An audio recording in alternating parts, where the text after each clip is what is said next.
માતાજી ખેડૂત મિત્રો, બપોરના સૌને રામ રામ અને વંદન. આજે આપણે ખેડૂતના ફાર્મ હાઉસ પર આવ્યા છીએ, જ્યાં એને બટાકા ભરાયા છે પુખરાજ.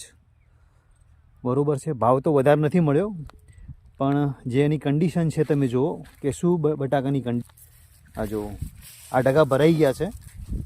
હવે આ બધું ખરાબ ટાળ્યું છે. જુઓ આ પુખરાજની કન્ડિશન છે સાહેબ, અને એક નથી, આ ટોલું ભરાઈ રહેલું છે અને આ ઢગે ઢગા છે. જુઓ, અને ત્યાં એક ઢગે કેટલા કટ્ટા નીકળ્યા છે?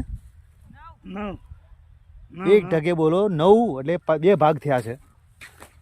જુઓ સાહેબ કે ખેડૂત એમ કહે છે કે તમે ખોટી રાડો પાડો છો. ભાઈ, ખેડૂત કદી ખોટી રાડ ના પાડે. અત્યારે ખેડૂતની કન્ડિશન બહુ જ ટાઈટ છે. જુઓ સાહેબ, આ બધા બટાકા ખેડૂત ક્યાં મૂકશે કે ગાયોના મોઢે જશે સાહેબ, કારણ કે આનું માર્કેટમાં કશું ના આવે.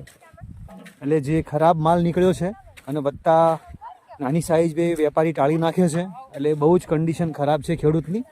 અને ખેડૂતને અત્યારે પાછી ખેતી કરવી જ મુશ્કેલ છે. અણીદાર જો એમની પણ શું હાલત થતી છે, બિચારાઓને ડબલ મથવાનું થાય છે. જો આ ભાડું આખું ટ્રેક્ટર ભરાશે, મિનિમમ ટોલું આખું ભરાશે ખરાબ બટાકાનું. જુઓ, હવે આ બધું ગાયોના મોઢે જશે. ખેડૂતને પુણ્ય તો પણ સાહેબ જે નુકસાન છે ને એમાં પૈસા નહીં મળે સાહેબ. નુકસાન છે ને નુકસાન.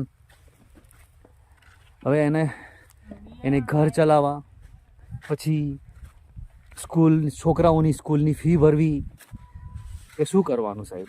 તમે વિચાર કરો કે ખેડૂતને બીજો આવક ના હોય સાહેબ, થોડું ઘણું સાઈડમાં પશુપાલન કરતો હોય, બાકી બીજું કશું જ ના હોય.